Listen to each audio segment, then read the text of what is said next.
Hello and welcome, ladies and gentlemen, to our first ever presentation and coverage of Al-Madinah, the only podcast dedicated to diving deep into the heart of Al-Madinah and semi-pro soccer. I'm your guys' host, Yazan Al-Wadian, and I am absolutely stoked to be here with you guys today. We're just wrapping up an insane first season, boys. Congratulations again. We got to the semifinals for our very first year. We got very special guests here today for our first podcast. We have our three directors here for Al-Madinah. Right on my right, we have Safwan Islam. In the middle, we got Zaid Sabai. And at the very end, and unfortunately the least important, Faisal Arshad. Well, welcome guys. Welcome. Welcome to the show. So nice to be here. Thank you. Awesome.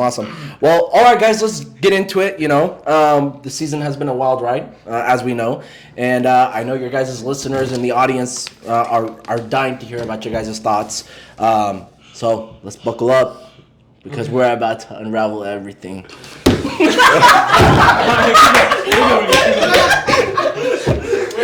not funny. It's crazy. I love it. Alright, somebody just run it through. Keep going. We're good. Okay.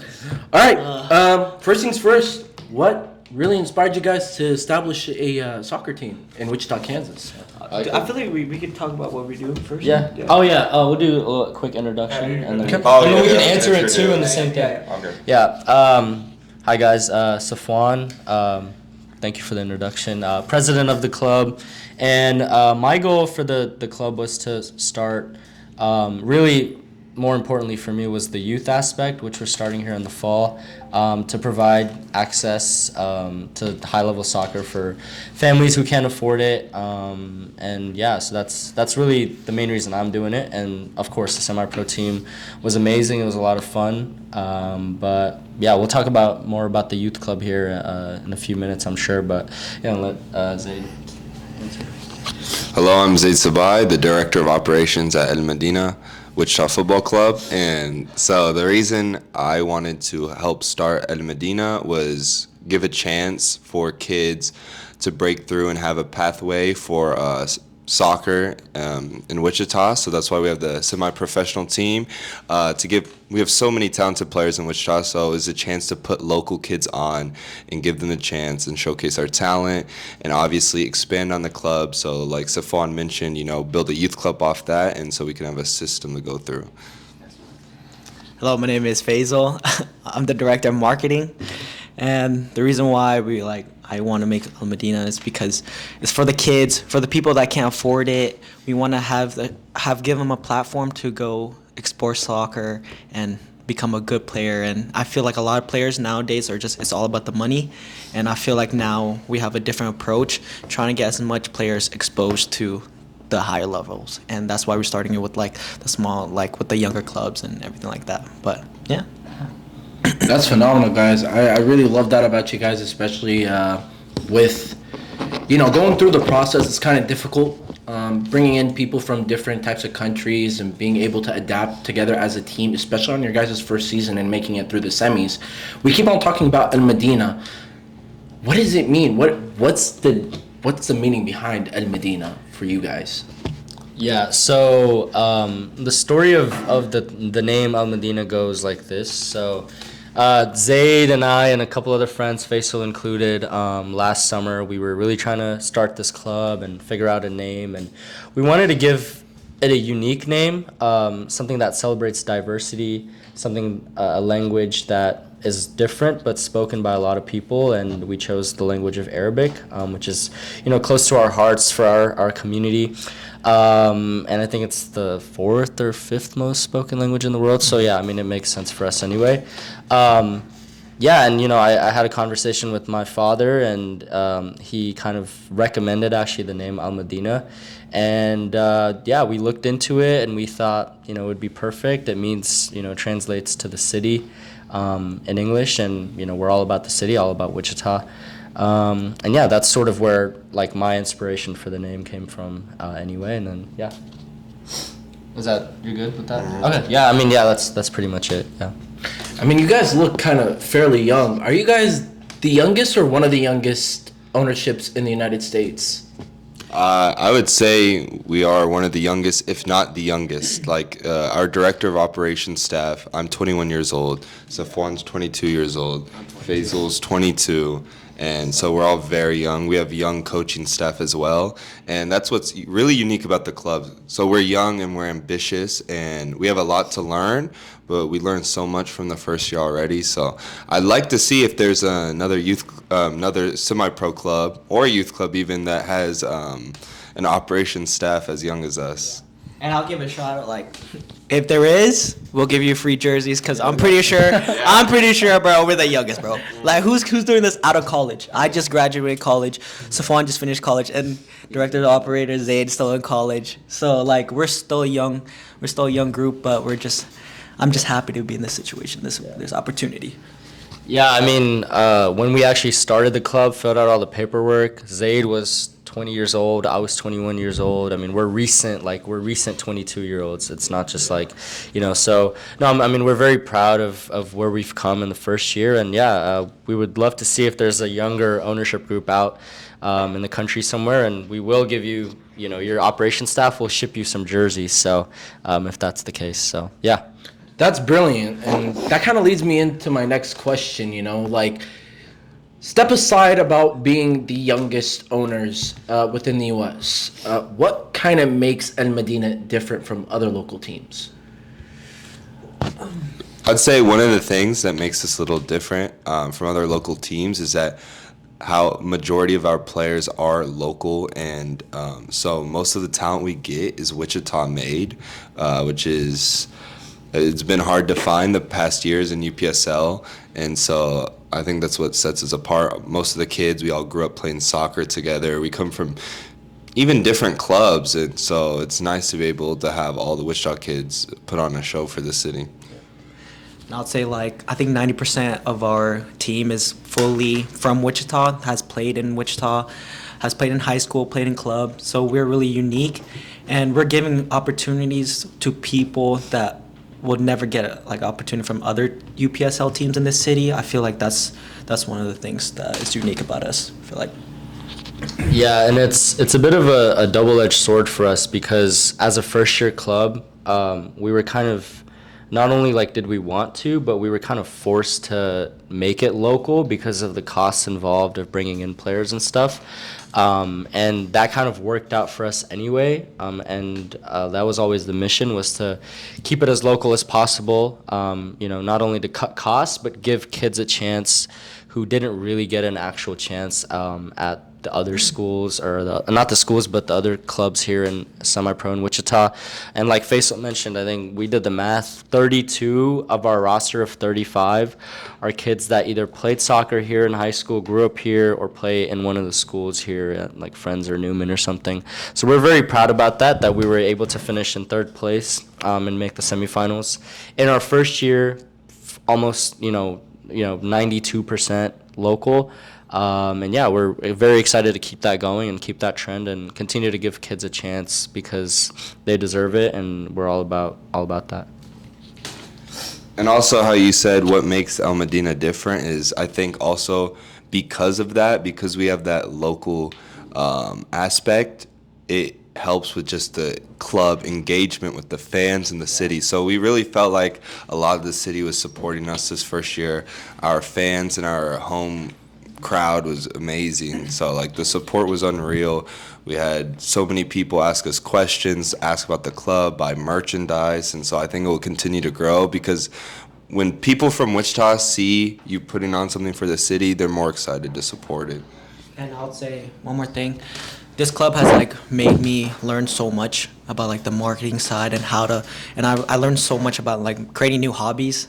Before Al-Madinah, I was not shooting pictures, I was not making videos, but with this club, it helped me make a new hobby, make new passions out of this, and we're trying to help people grow through that with Al-Madinah. We have local people that come shoot a lot of the pictures, like shout out Safwan Shoots, and and I was gonna say, we have, Yusuf, like, and all 4 that. photographers. Yeah, and And this they're all, is like 15 they're, kids. Yeah, they're young all kids. they're all Yeah, like for six. free. Yes, and they're all 16, 17-year-old. We're trying to give them a platform so their pictures can go far and beyond, and create more hobbies for everyone to come, for the city, for everyone. You guys are all about building opportunities from home in the people that live from home, and that's something that we applaud you guys for, truly. And now when you guys kind of talk about how much the fans and the people would come up from home and ask you about, asking you guys questions and how you guys are involved and being able to engage with those people. Now, when it comes to game time, what's the home game atmosphere like for the people that don't know?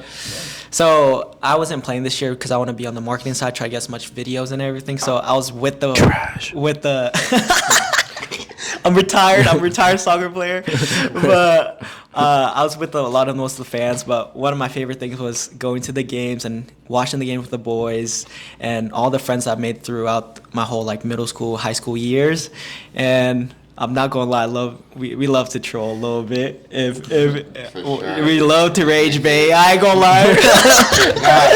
At the games, the fans get to sit behind the benches as strikers. So these dudes are just yelling the whole 90 minutes. You look back, they are ruthless, our fans. Yeah. So then I love this, and it creates some intensity. Ultras, bro. We have an ultras He's the in leader here. of the ultras. So yeah, one of my favorite moments was one of the fans started rage baiting and stuff like that. And they're getting both sides of the stadiums, and we give a little edge and a little competitive place where it makes the game fun, makes the game intense. So that's one of my favorite moments, I would say. Yeah, I mean, speaking about the home atmosphere, I've lived in Wichita, the summers at least. I would come from school, and I would go to the UPSL games. I would go watch Zaid, I'd go watch Faisal go play over at Striker. And, to be completely, transparent, honest, frank, the atmosphere was completely dead. There was, 100, maybe 100 people at games, and nobody was really supporting the players. And I think a lot of that comes down to how they just don't know the players. They just, why would you support a random kid from a random country that you don't know, that you have no affiliation with? And I think that's why our fans were some of the best, in the league for sure. I mean, just coming out, supporting all the boys, but they really enjoyed it. I made a lot of memories this summer, just sitting on the bench and kind of looking back at one of the comments that a fan made, and it was making everybody laugh, including the referees and stuff like that. So no, it was great, and I think we're going to continue to grow, and we're going to continue to be local, and we're gonna, I think, that collegiate Wednesday night game. It was a Wednesday. It was a Wednesday night playoff game at 8 p.m. kickoff, and there was probably 400 people there. That was one of the most fun games to play. And that was crazy. The game got a little intense, and then as soon as we scored that fourth goal, it was nuts. And we haven't heard I haven't heard anything like that at a UPSL game ever. No, the stadium and they've roared. played, so. Yeah. We're very proud of that, and we're gonna continue that for sure. I think one of my favorite moments from that game was I was doing the video, and once we score a goal, we play music, and you see the kids just dancing. Yeah. I was I'll never forget that What was moment. the song again? It was the Brazilian funk. It was and you see I remember I was looking through and I see these kids just going hey.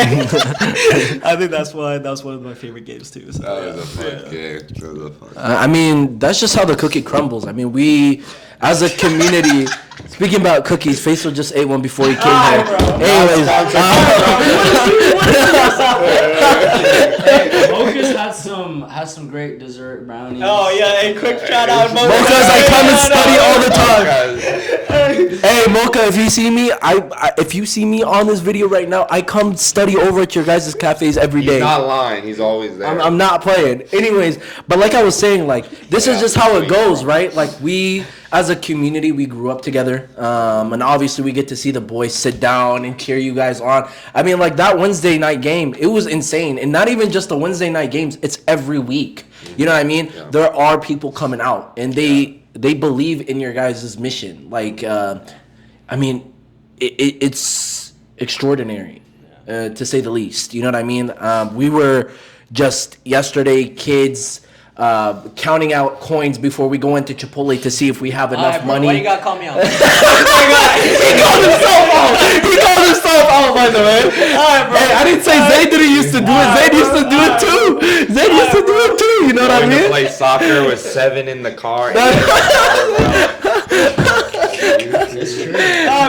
Bro would start asking, do I have enough for tax? I mean, bro, like, but like, that's what I'm talking about, is that this is enrooted from Wichita, Kansas. I mean, we all have different types of beliefs. We come from different types of backgrounds. Yeah. But to get up and say, hey, we're from Wichita. Why don't we build something that's based out from Wichita? I think that's phenomenal. Yeah. And you guys did amazing this year. For your guys' first year, this is amazing.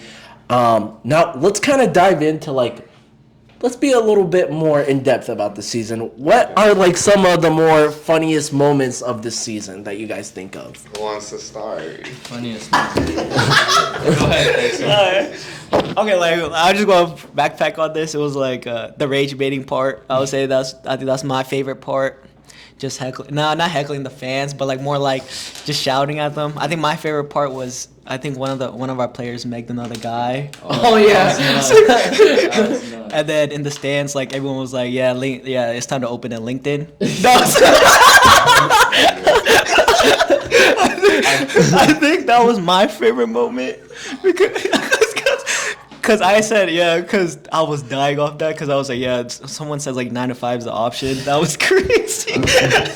But yeah, that was my favorite moment. That's the funniest moment. And let me retrack. I mean, I believe that even the announcer would sometimes get involved in the games. I mean, I remember one time that we had a certain player take on a shot with his left foot and absolutely skied it. And all right, bro. I remember our announcer not even making it through the lineup without laughing. I heard. I mean, but here's the thing. Here's the thing, guys. I mean, it can be fun in games at times, but you guys really let the crowd dictate not only your guys' game, but also the opponent's game as well. I literally seen the crowd. We were playing a team and a center back on the other team. The crowd decided to go after this one guy the whole game, yelling his name, and the player literally just started playing horrible after. Yeah, didn't he speak Italian and one of the fans started speaking Italian to him, bro? It was One of the fans started yelling back in a different language, bro.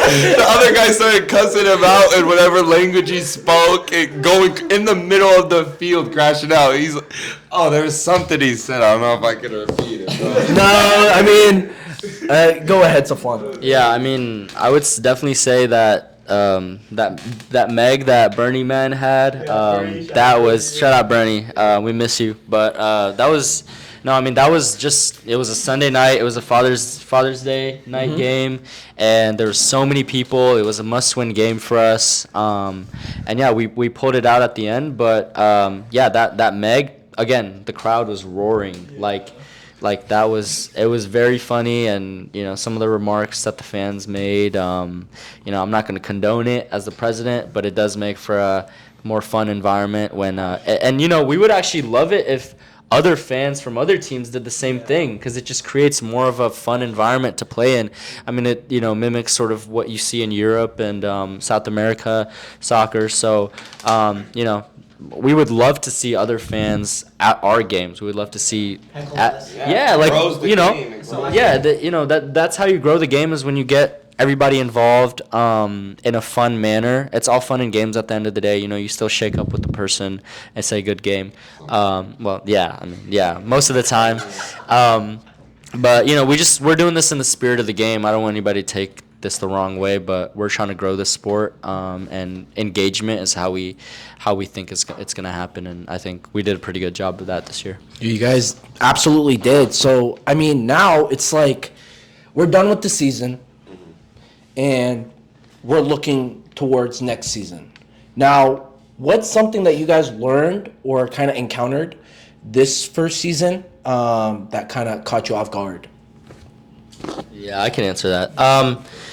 I mean, I think part of the advantage of being a 21, 22-year-old kid trying to run a club with a group of friends who are also the same age is that sometimes it's not really an advantage, but sometimes you're a bit naive to how things kind of work in the world, in the real world.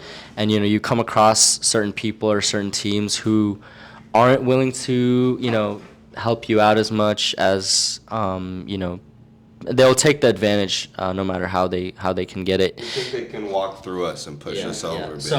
So I mean, but the advantage of that is that we're 21 years old, 22 years old. We have very short memories. Like, we're gonna forget about it. We're gonna just focus on us. We're gonna continue to do what we do. So yeah. So one thing I do remember is that I don't know, this might be a little bit too political in a sense, but I could have sworn that there was a certain team out there that said that they would beat us 9 times out of 10 if they didn't have that red card despite losing 5-2 to us.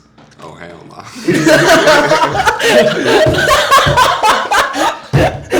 Bro, they were down 2-0 before the red card.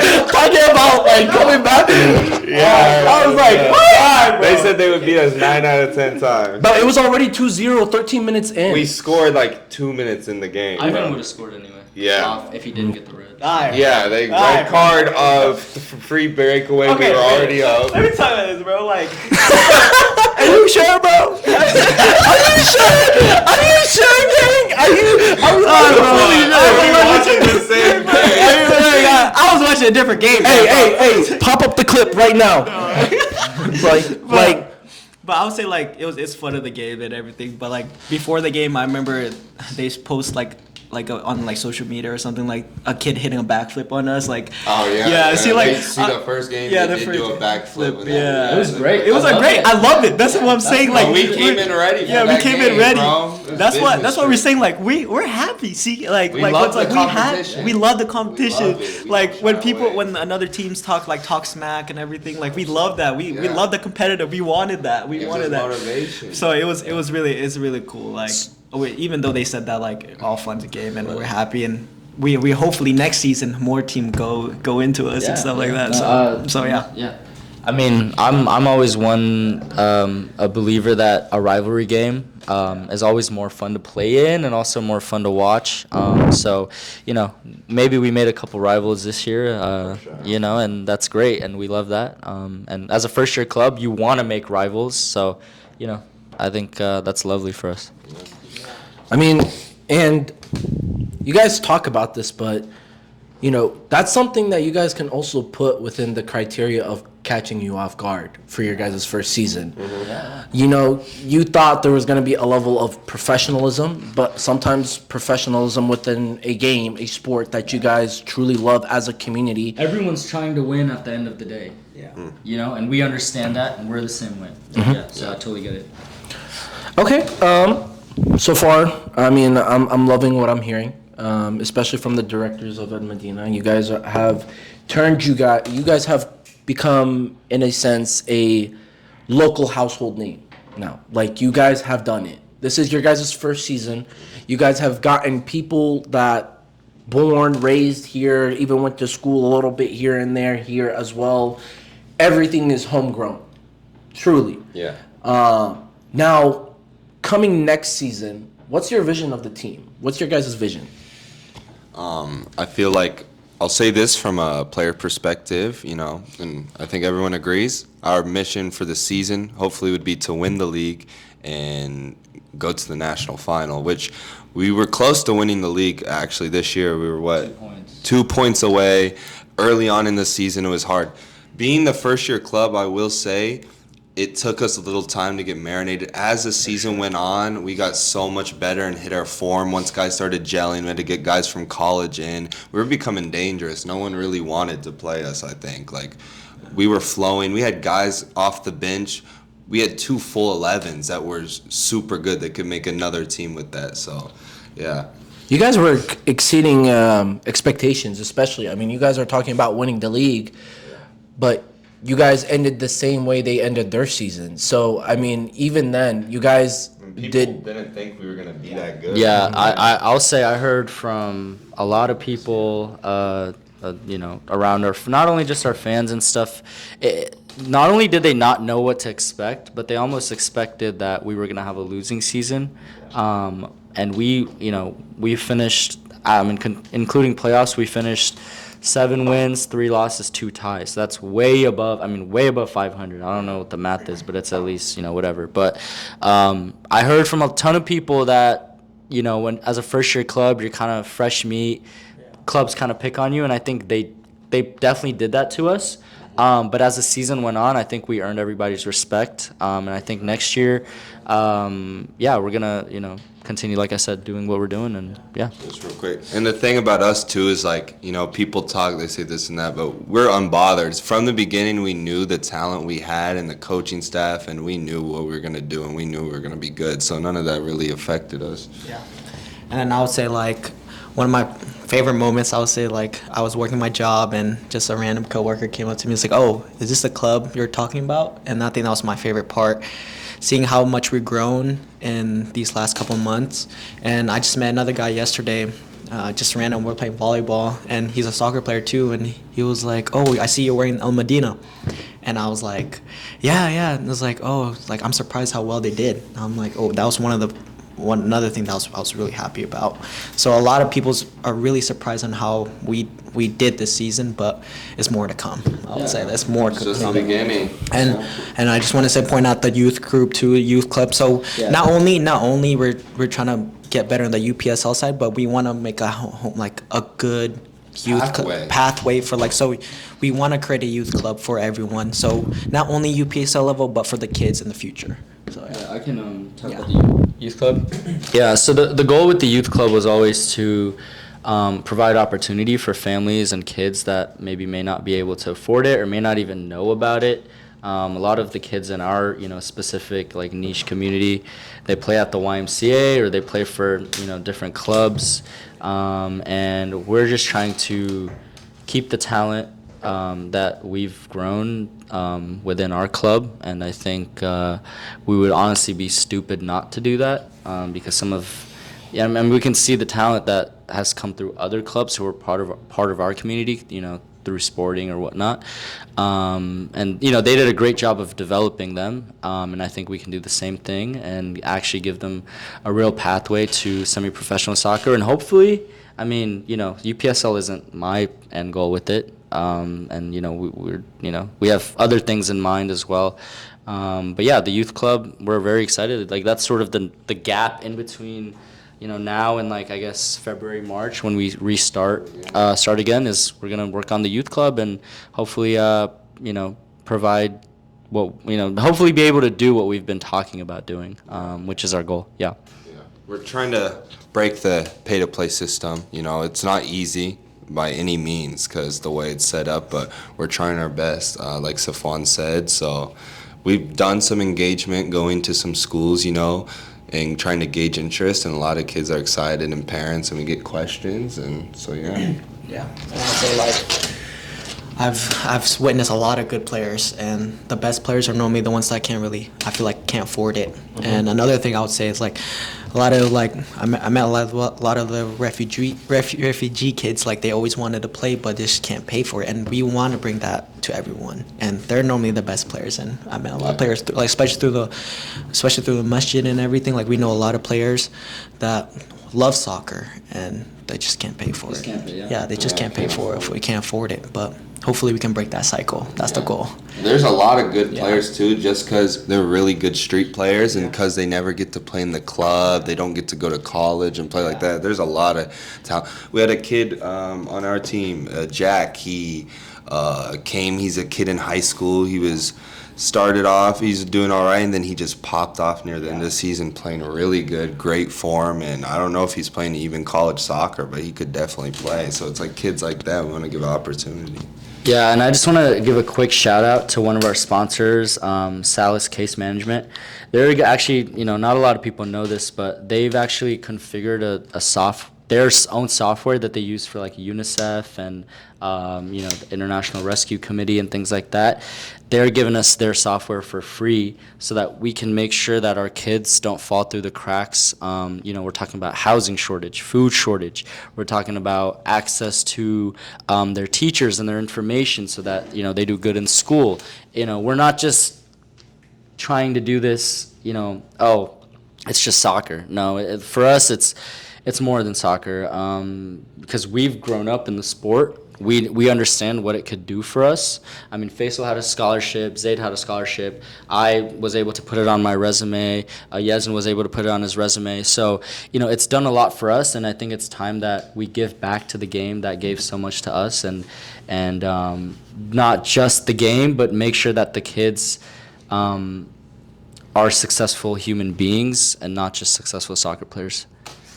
In short, I think it's phenomenal what you guys are doing. And I'm not saying that just because I work with you guys, but it's also for the audience and the fans and the people that you meet on a daily basis that want to help grow this team with you guys and want to help with you on this mission. You guys are not just only investing within the city, the people that were born here, but the people that come here as well, and look at soccer as a safe haven for them, and to kind of build off of what Safwan was saying, you don't have to just play in order to, benefit from the mission. It's one of a hell of a thing that you guys are doing here, and I and Wichita back you up for this. Now, we kind of talk about the goods about the city. Everything that we've kind of talked about has been pretty good. I want to ask about if there's one thing you guys would have done from the beginning of the season now that you guys are done, what would it be? Like differently? Differently. Okay. Well, that's a good question. Because first year we don't really know what we're doing. There's a lot. Maybe how expensive it is. Yeah, I'll tell you what the expense is. Yeah. I mean, we, first year club, don't really know what we're doing in terms of finances, in terms of, I would say, like a little bit more aggressive fundraising, and I think we're going to know what to do better this next year. That's just because there's a lot of unexpected kind of costs that come up that just don't really know will happen.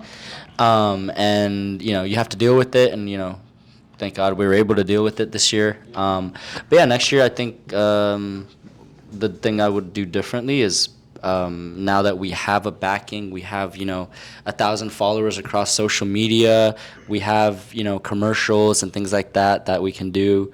I think this next year we're gonna do a little bit more of fundraising. That's my job, and I'm gonna try to do a little bit better at it. Just try to put the club in a better position to succeed. Because obviously we're a nonprofit, 501c3, but you still need money. We're that's the main thing I'm gonna focus on this year.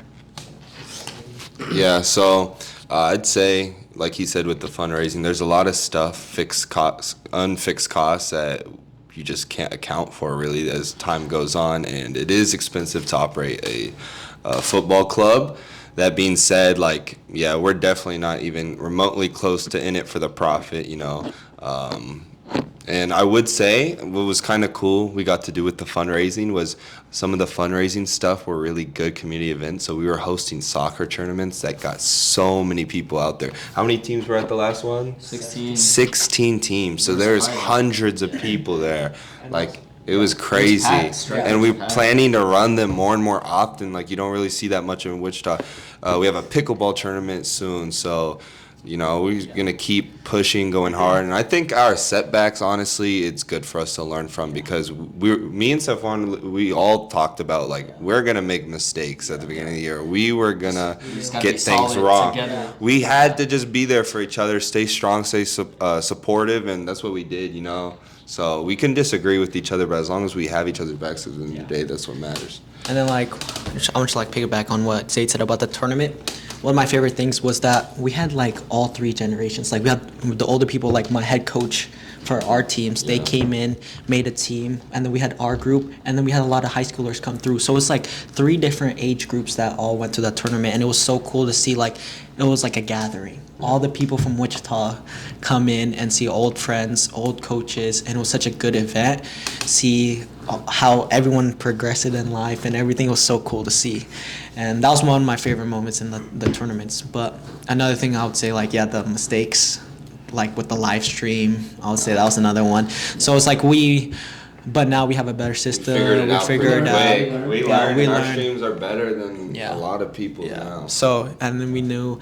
So, there's a lot of mistakes, but I would say that we just keep learning, and throughout the season we knew that was a weakness of our point, but now we're trying to make that stronger and everything. So yeah. I mean, I for one was scared because whenever Safwan gave me those transactions and I had to do all that, it was like, let me make sure that it matches up with our bank statement. And then I was like, oh shoot, you know what I mean? So I definitely get it, but you guys pulled through and you guys did amazing. And one more thing, like, I'll say shout out to all the people that donate to We us, got good donations. and a lot of the people from our like community, our friends, they pitched in too, and everyone that bought merch, people that donate us, and especially like thankful for all the sponsorship too. Thank you every single one of y'all, because we could not do it without you. We got a lot of donations from people that didn't really they're not sponsors. They just believed in the mission of the club, and they donated to us. A lot of friends, family, and whatnot. So we really appreciate that. And if you guys do want to support our mission again, please go on to www.almadinawichitafc.com. Over there you can look at different ways, different types of avenues to support us through sponsorship, or even just wanting to figure out a little bit more information about the team. Till next season, of course, but I'll let you. And I just want to end off here by giving a quick shout out to our staff, Yezin, Hisham, Yusuf, Safwan Jr., and all those guys, Seth, Muhammad, AB, Ayman, all those guys that really helped us, stepped up. We couldn't pay them this first year, and they just did it for the love of the community and the game, and I think they enjoyed it too, and I think it was a win-win for everybody. I'm gonna be eternally grateful for those guys, especially in the first year, that stepped up, because it's hard to run a soccer club, especially if you don't have people helping out, and I'm glad that we have that community here, and that's sort of a display of exactly how much people love us, that they're willing to do things for free. Anything else? I just want to say one more time, thank you guys for coming to our first ever podcast, and you guys will be seeing them quite frequently, if not almost every time when we drop a video, you guys will be seeing these guys. But you guys, again, just to wrap things up, you guys did one hell of a job. And I'm not saying this from my end. We're saying this from Wichita, and we're thanking you guys again. You guys gave us not only just hope, but you guys gave us enjoyment for the game. You know what I mean? We came, sat, saw you guys conquer. I mean, you guys, won 7 games out of 11 games. That's, a 63%. A win percentage, you know what I mean, and finishing third, going into the semis, we had no clue where we were gonna start, but to come out, and we came out on top for the first season. I really do appreciate it, guys. Thank you again, Safwan. Thank you again, Zaid. Thank you again, Faisal, and thank you guys. If you guys do want to support our mission, go to www.almadinawichitafc.com. Thank you. Thank you. Thank you.